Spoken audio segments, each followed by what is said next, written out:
Hello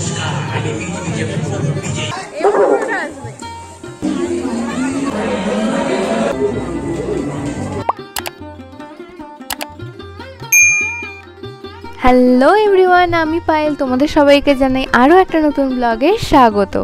আজ তৃতীয়া, আর এবারে তো তৃতীয়া দুদিন পড়েছে, আর আজ হচ্ছে তৃতীয়ার দ্বিতীয় দিন। সারা দিনের পর বিকালবেলা হঠাৎ করে প্ল্যান হয়েছে আজ একটু ঠাকুর দেখতে বেরোবো, তো তার জন্যই এখন রেডি হচ্ছি। আর এই জামাটা আজকেই সবেমাত্র দুপুরবেলা মিন্ত্রা থেকে দিয়ে গেছে, দুপুরবেলা মানে এই 4টে নাগাদ দিয়ে গেল। তো ভাবলাম চলো এটা সামনে আছে, তাহলে আজকে এটা পরেই বেরোই।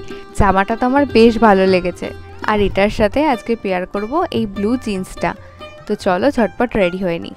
কলকাতায় তো দারুণ দারুণ প্যান্ডেল হয়েছে, তবে তার মধ্যে থেকে কয়েকটা দেখতেই হবে এরকম প্ল্যানে রয়েছে। আজকে হয়তো একটা কি দুটো হবে জানি না, যাই হোক বেরোই, দেন তারপর দেখা যাবে। বৃষ্টি এখনও নামেনি, তবে বৃষ্টি হওয়ার চান্স তো প্রবল রয়েছে, ছাতা নিয়েই বেরিয়ে পড়বো।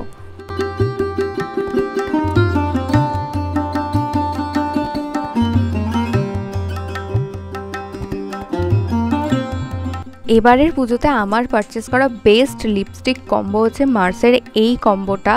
এটা 3টে সেটে এসছে, আর এটা লাগানোর পর লিপটা কোনো রকম কোনো ড্রাইনেস ফিল হয় না, ভীষণ সফট থাকে।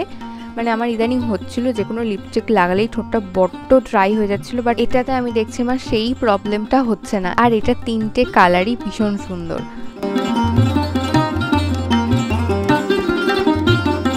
পুরো রেডি হয়ে গেছি, এবার জাস্ট কানেরটা পরবো, তাহলেই হয়ে যাবে। আর আজকেও আমি এই কানেরটাই পরছি, প্লিজ কেউ বলো না আমার আর কোনো কানের নেই। আমার যখন যেটা ভালো লাগে তখন সেটা অরুচি না হওয়া পর্যন্ত পরতেই থাকি। যাই হোক, কমপ্লিট, চলো এবার বেরোই।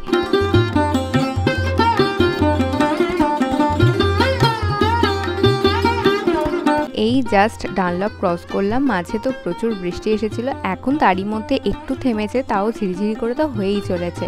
আলোয় মোড়া এই বৃষ্টি ভেজা কলকাতা শহরটাকে কিন্তু আরও ভালো লাগছে। রাস্তায় যেতে যেতে রাস্তার উপরেই এই প্যান্ডেলটা পড়লো, বেশ ভালো লাগছে কিন্তু বাইরে থেকে। যাচ্ছিলাম টালা প্রত্যয়, যাওয়ার পথেই প্রথমে পড়লো বেলগাছিয়ার সর্বজনীন দুর্গাপুজো। এবারে ওনাদের থিম অস্তিত্ব। এই হচ্ছে দুর্গা প্রতিমা, যেটাকে একটা শিবলিঙ্গের আকার দেওয়ার চেষ্টা করা হয়েছে।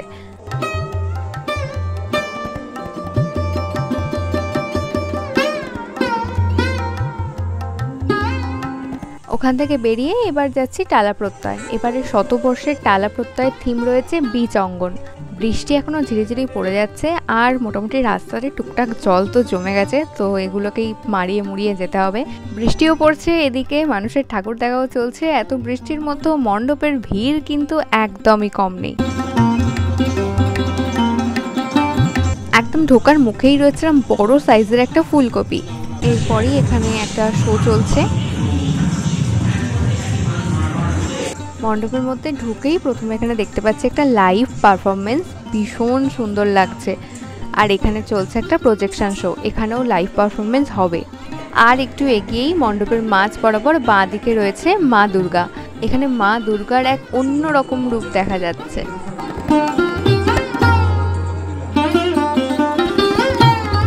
এই যে এই জায়গাটাতেও লাইভ পারফরমেন্স শুরু হয়েছে।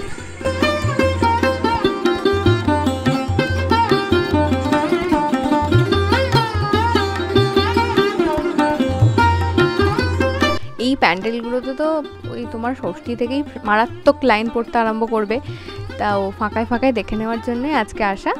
তো হয়ে গেছে এটা দেখা। এরপরে যাব অর্জুনপুর আমরা সবাই, যেটা এবারে খুব ভাইরাল হয়েছে।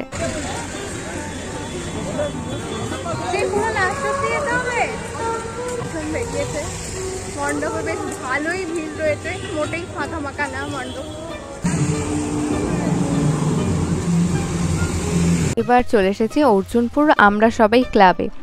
এইটা দেখার জন্য তো অনেকটা হাঁটতে হলো, আর যাওয়ার পথেই এখানে একটা প্যান্ডেল পড়েছে। চলো ঢুকে একবার দেখেই নিই কেমন করেছে।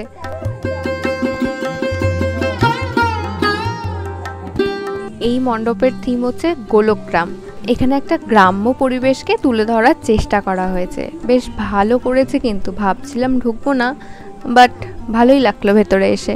ছোটবেলায় কারেন্ট চলে গেলে হ্যারিকেনের আলোতে বই পড়া, গরুর গাড়ির চাকা, কাঠের জালে রান্না, সবটাই এখানে দেখানো হয়েছে।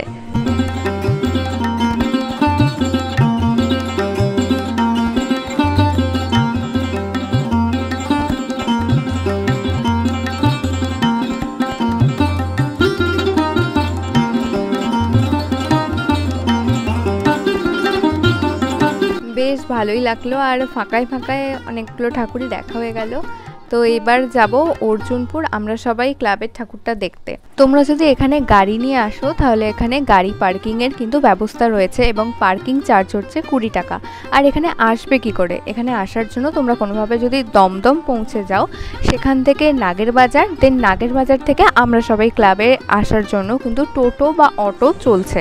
আজকে এখনই এত ভিড়, দেখো যেতে দিচ্ছে না, এই আটকে আটকে দিচ্ছে, কিছু কিছু করে ঢোকাচ্ছে। তাহলে ষষ্ঠীর দিন থেকে কি হতে পারে ভেবে নিও। ফাইনালি এসে গেছি এবারের বিভৎস ভাইরাল হওয়া দুর্গাপুজোর প্যান্ডেলটাতে, অ্যান্ড ইটস ম্যাজিক্যাল।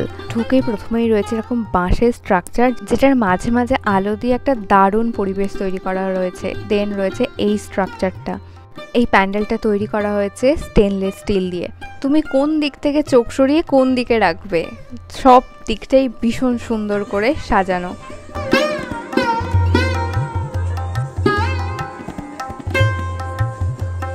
ওনাদের এবারের ভাবনা মুখোমুখি।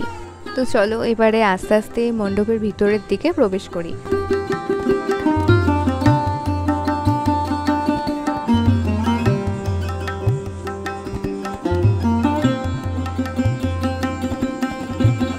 ভিতরে ঢুকেই প্রথমে রাইট সাইডে তোমার এই পার্টটাতে চোখ আটকাবেই, এখানে রয়েছে মুভিং অবজেক্ট, জাস্ট দুর্দান্ত।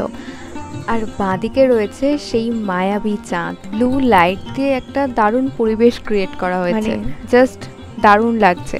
ক্যামেরাতে তো অতটা ভালো আসছে না, বাট সামনে থেকে এই জায়গাটা মানে দুর্দান্ত।